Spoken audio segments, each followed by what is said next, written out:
Since their introduction 30 years ago, smoke detectors have been credited with reducing the number of annual fire fatalities by 50%. That's a pretty staggering number. You might wonder how they go about doing that. Well, smoke detectors watch out for you while you're sleeping, when you're really at the most vulnerable. Most fire fatalities occur as a direct result of smoke inhalation rather than fire itself. Anything that can give you early warning of smoke is going to double your chances of survival. Well, you've probably heard this message about smoke detectors and batteries so often it's actually just faded into the background. What we'd like to do today is go to a real house and talk to a real person about real problems with smoke detectors. Come on this way. Hi, Brian. Oh, hi. I understand you're having a problem with smoke detectors today. Yeah, I am. It seems to be going off every time I make toast. Is there anything I can do to avoid that? Okay, well, let's go have a look at it. Okay. Here's the toaster. Okay, so every time you put toast in, then smoke goes up to the ceiling and the alarm goes off. Is that right? That's correct. Okay. That's what we call a nuisance alarm. And after a while, that's going to get to be so annoying that you either feel like popping the battery out of the smoke detector or just removing it completely. And that's the last thing in the world what we want to have happen. You may not be aware of it, but you are not actually required to have a smoke detector in your kitchen, precisely for that reason. So what we recommend is that you actually have a smoke detector nearby, but not actually in the cooking area itself. Okay. Now, of course, the next thing that comes to mind is, well, what happens if I have a fire in the kitchen itself? Well, what we figure on that one is that if you have a cooking fire, chances are you're right there doing the cooking. So you're going to be aware of it more before anybody else will. Or if you have a pot on the stove or something like that, you're already out of the house anyway. So we're not quite so concerned about those. As long as you have a smoke detector nearby and it's functioning, that meets all the requirements. Now, how many smoke detectors does one need, and where should they be best located? Okay. The codes are actually pretty clear-cut on that one. You have to have one smoke detector in each sleeping quarters, so everybody's bedroom has to have one, and one out in the hallway outside, and beyond that, one smoke detector per level. How often does one need to change the smoke detector batteries? Okay.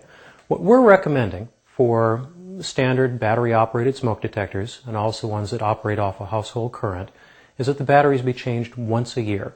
And pick a date that works for you. Some people use an anniversary, some people use birthdays, but one way or the other, make sure you change out that battery once a year. Do smoke detectors ever wear out? All smoke detectors, regardless of whether it's a household current or battery type, have a shelf life of 10 years. Then they have to be replaced. How do you dispose of them? They can go into the regular garbage. It's all right.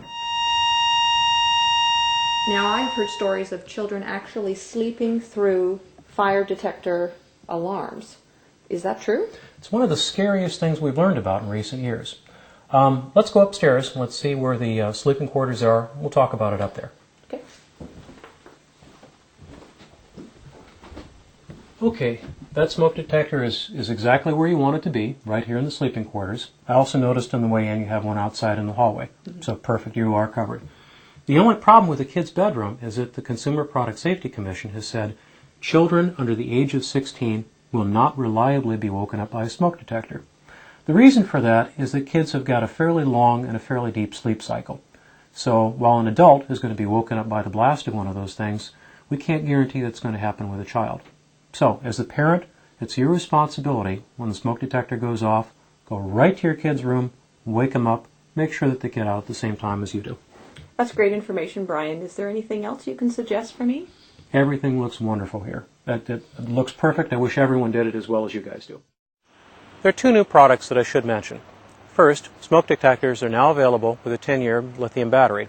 Instead of replacing the battery every year, you replace the entire unit after 10 years.